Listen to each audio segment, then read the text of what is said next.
आज हम जिस विषय की चर्चा करने जा रहे हैं वो बीएससी थर्ड ईयर जियोलॉजी के जो सेकंड पेपर है उसकी एक यूनिट है और जिसमें हाइड्रोलॉजिक साइकिल या जिसे हम सामान्य शब्दों में वाटर साइकिल या हिंदी में जल चक्र कहते हैं उस पर हम विचार करेंगे, उस पर हम चर्चा करेंगे।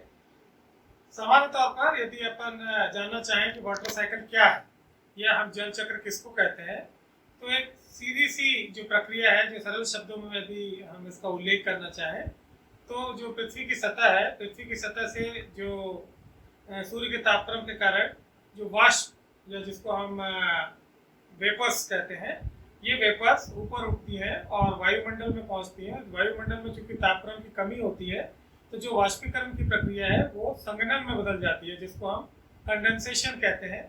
कंडेंसेशन के बाद जो क्लाउड्स फॉर्म होते हैं या बादल, सामान्य शब्दों में बादल फॉर्म होने के बाद वो पुनः वर्षा या प्रेसिपिटेशन की प्रक्रिया होती है और प्रेसिपिटेशन से जो रेन ड्रॉप्स हैं वो रेन ड्रॉप्स वापस आती हैं और वापस आने के बाद वो पुनः इवेपोरेट होती है। इस तरीके से एक ये पूरा साइकिल या जिसको हम चक्र कहते हैं वो चक्र चलता रहता है।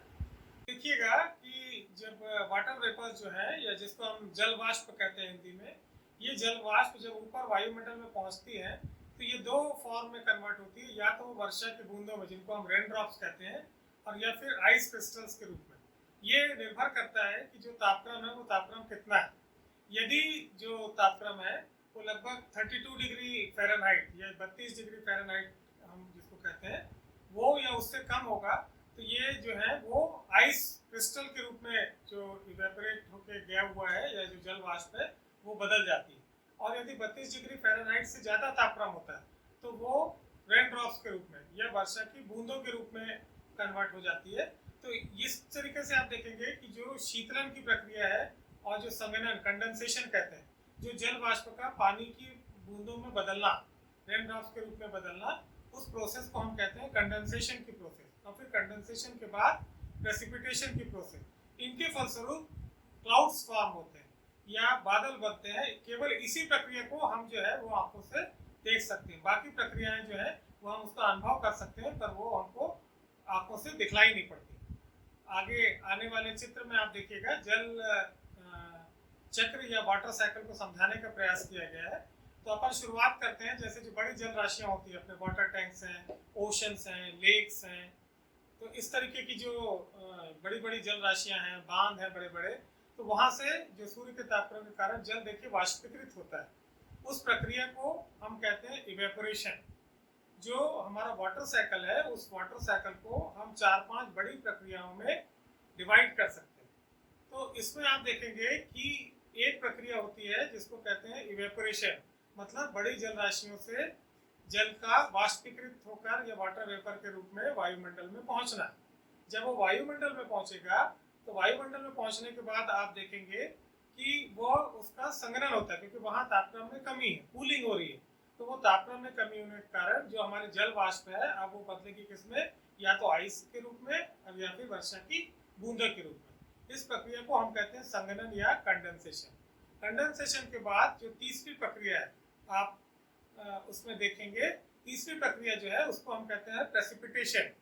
तो प्रेसिपिटेशन जो है, जिसको सामान्य शब्दों में बारिश या वर्षा कहा जाता है, वो प्रेसिपिटेशन से जो पानी की बूंदें हैं या जो रेन ड्रॉप्स हैं वो पृथ्वी के सतह तक आती हैं। जब वो पृथ्वी की सतह तक आती हैं तो आप देखिए उस जो जल है उस जल का उपयोग या तो वो रन ऑफ के रूप में बह जाता है और समुद्रों में चला जाता है, या आप देखेंगे कि वो इवेपोट्रांसपिरेशन, जिसको हम कहते हैं वाष्पोत्सर्जन, मतलब एक तो जो सॉइल की नमी है, जो बारिश आकर के मिट्टी को गीला करती है, उस गीली मिट्टी का वाष्पीकरण होता है, तो उसको हम कहते हैं इवेपोरेशन। कि जो कई बार आप देखिए मिट्टी जो है वो गर्मी में सूख जाती है, तिड़क जाती है, तो उसमें से वो पानी पूरा का पूरा वाष्पीकृत हो जाता है।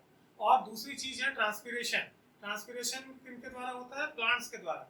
आपने देखा है फोटोसिंथेसिस की प्रक्रिया में भी जब भोजन जो हमारे पेड़ पौधे भोजन बनाते हैं तो उनको सूर्य के प्रकाश और पानी दोनों की आवश्यकता होती है।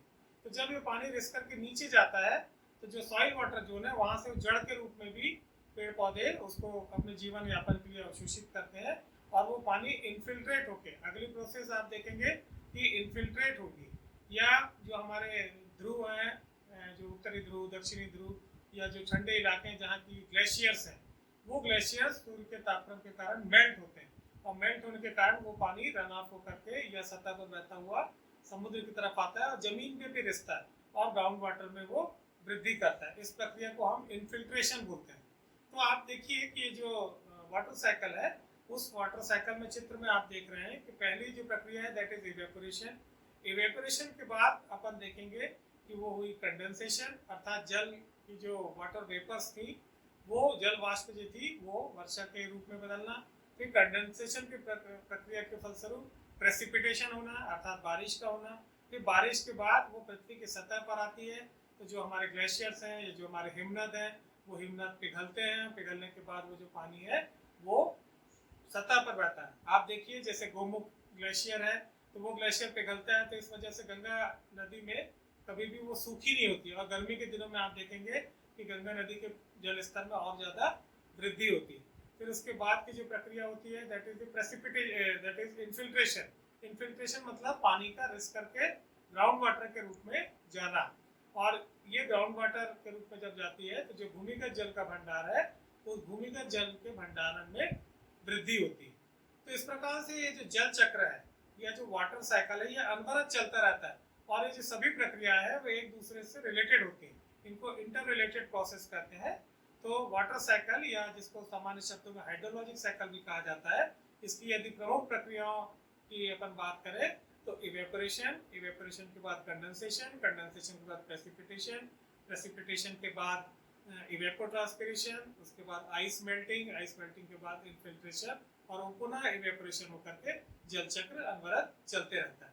तो इस प्रकार से आप देखेंगे कि जो हमारा जल चक्र है, वो जल चक्र हमारे जो पृथ्वी के वायुमंडल में या अर्थ के सर्वाइवल के लिए बहुत ही इम्पोर्टेंट फैक्टर होता है। मुझे आशा है कि विद्यार्थियों को इसका जो मूल तथ्य है या जो मूल सिद्धांत है वो समझ में आ गया होगा। आप सभी को नमस्कार।